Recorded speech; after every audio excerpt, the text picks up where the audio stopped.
আসসালামু আলাইকুম প্রিয় দর্শক শ্রোতা দূরে কিংবা কাছে। আসসালামু আলাইকুম প্রিয় দর্শক শ্রোতা দূরে কিংবা কাছে, দেশ অথবা প্রবাসে যে যেখান থেকে দেখছেন সকলকে জানাই আন্তরিক শুভেচ্ছা অভিনন্দন। আমি দর্শক শরীয়তপুর জেলা, আমার বাড়ি গোসাইরহাট থানায়। যেটা জানেন আপনারা পদ্মা ব্রিজ, সেই পদ্মা ব্রিজের দক্ষিণ প্রান্তেই, দক্ষিণ এরিয়াতেই আমার বাড়ি, যেটা হচ্ছে শরীয়তপুর। আর এখান থেকেই আমি বর্তমানে সারা বাংলাদেশে এমন কোনো এরিয়া নাই যে আমি আপনাদের নিয়ে কাজ করিনি।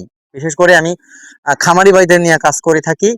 আমি কাটিং উদ্যোক্তা। আমি হচ্ছে সারা বিশ্বে যদি কোনো একটা ঘাস আবিষ্কৃত হয়, সেটা যে কোনো মূল্যেই হোক, বাংলাদেশে ইনশাল্লাহ আনবো, এনে চাষ করব, এরপর খামারি ভাইদের হাতে তুলে দেবো। এটা হচ্ছে এই এই লক্ষ্য নিয়ে আমরা কাজ করে থাকি। দেখেন, সেই আমেরিকান গোতেমালা ঘাস, এখন আপনারা অনেকে প্রতিবেদন বিজ্ঞাপনের মাধ্যমে জানতে পারছেন যে আমেরিকান গোতেমালা ঘাস নামে একটা ঘাস আছে বাংলাদেশে। সেটাই কিন্তু আমরা নিয়ে কাজ করেছি, দীর্ঘ ১.৫ বছর হয়ে গেছে। বর্তমানে কিন্তু সেই ঘাসটা ব্যাপক হারে আমরা কাটিং করতেছি, চারা প্রস্তুত করতেছি এবং বিক্রি করতেছি খামারি ভাইদের হাতে। দেখেন, এই ঘাসটা যখন আমি আমার হাতে এনেছিলাম তখন ৮০ টাকা পিস ছিল। আর সেই ৮০ টাকার গাছটাকে প্রায় ৮ থেকে ১০ টাকার ভিতরে নিয়ে আসছি। তার মানে দেখেন কি পরিমাণ আমরা আহ পরিশ্রম করে প্রোডাকশন বাড়িয়ে দামটা কমাইতে পারছি। আর খামারি ভাইরা এখন সেই শোভাতেই ১০০, ২০০, ৩০০ বা ৫০০ পর্যন্ত চারা বা কাটিং সংগ্রহ করে এই আমেরিকান গোতেমালা ঘাস করে চাষ করে যাচ্ছেন, খামার পরিচালনা করে যাচ্ছেন। এখন এই আমেরিকান গোতেমালা ঘাসটা আপনি কেন চাষ করবেন সেটা বলেই, এই ঘাসটাতে প্রচুর পরিমাণ ক্যালসিয়াম রয়েছে, যে ক্যালসিয়ামটা আপনার গবাদি পশুর দরকার। দর্শক, অন্ততপক্ষে দৈনিক একবার হলে যদি ক্যালসিয়াম পূর্ণ এই ঘাসটি আপনার গবাদি পশুকে খাওয়ান, আমি মনে করব আপনার গবাদি পশুর স্বাস্থ্য একেবারে চাকচিক্যতা বাড়বে, ক্যালসিয়ামের ঘাটতি পূরণ হবে। আদার অন্য ফার্মেসি থেকে কোনো কেমিক্যালের যেটা বলেন, প্যাকেট বলেন বা আপনার বক্স বলেন, বোতল বলেন, কিনে খাওয়াতে হবে না।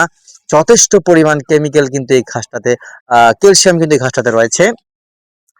আর এই ঘাসটা বিশেষ করে জার্মানেশন রেটটা ১০০% না, আমি বলবো এটা আপনার ৯০% জার্মানেশন নিশ্চিত করা গিয়েছে। আর বিশেষ করে এই ঘাসটা আপনি যদি একবার চাষ করতে পারেন, তো সেক্ষেত্রে ৮ থেকে ১০ বছর সার্ভিস নিতে পারেন। সেক্ষেত্রে উঁচু জমিটা নির্বাচন করতে হবে দর্শক, পানির জমি চলবে না। যেখানে মাসের পর মাস জলাবদ্ধতা সৃষ্টি হয় সেই জমিটা আপনি অ্যাভয়েড করবেন। যেখানে উঁচু জমি আছে সেখানেই চাষ করবেন, সেটা বালি মানে বেলে মাটি হোক, এঁটেল মাটি হোক, দোআঁশ মাটি হোক, কোনো ব্যাপার না, সেটা হতে হবে উঁচু জমি। অনাকাঙ্ক্ষিতভাবে যদি আপনার জমিতে ২০ দিন ২৫ দিন পানি চলে আসে, সেটা কিন্তু এই ঘাসগুলো মরে না। সেক্ষেত্রে আপনি একটু ঘাসগুলা কাটবেন না, এই সাবধান থাকবেন। কয়েকটা দিন মাত্র, যতদিন পর্যন্ত পানি থাকে, তারপরে আবার আপনি অ্যাভেলেবেল সেই পুনরায় আগের মতো করে ঘাস কেটে খাওয়াতে পারবেন, কোনো সমস্যা নাই। দর্শক, যারা, আমি একটা পরামর্শ দিতে দিয়ে ভিডিওটা শেষ করব, যারা নতুন উদ্যোক্তা গবাদি পশু পালন করবেন সেসব ভাইদের বলতে চাই, আপনি প্রায় ৩ থেকে ৪টা জাতের ঘাস চাষ করে নেবেন। তারপরে সেই ঘাসের প্রোডাকশন দেখবেন, কয়টা ছাড় আপনার দৈনিক গরুকে খাওয়াতে পারবেন, বা কোনো মাসের পর মাস আপনার ঘাস আপনার শর্ট পড়বে না। তা সেইর উপর নির্ভর করে কিন্তু আপনি ঘাস চাষ করবেন। তারপরে গবাদি পশু পালন করবেন, ষাঁড় গাভী যেটাই করেন না কেন, আমি বলবো আপনি ঘাসের যোগানের উপর নিশ্চিত করে আপনি গবাদি পশু পালন করবেন। ইনশাল্লাহ আপনার পিছনে ফিরে তাকাতে হবে না, আপনি লাভবান হবেনই। আর সেই ক্ষেত্রে দর্শক, স্ক্রিনে দেওয়া নাম্বারে যোগাযোগ করে বাংলাদেশের সব স্তর থেকে আপনি কাটিং সংগ্রহ করতে পারেন।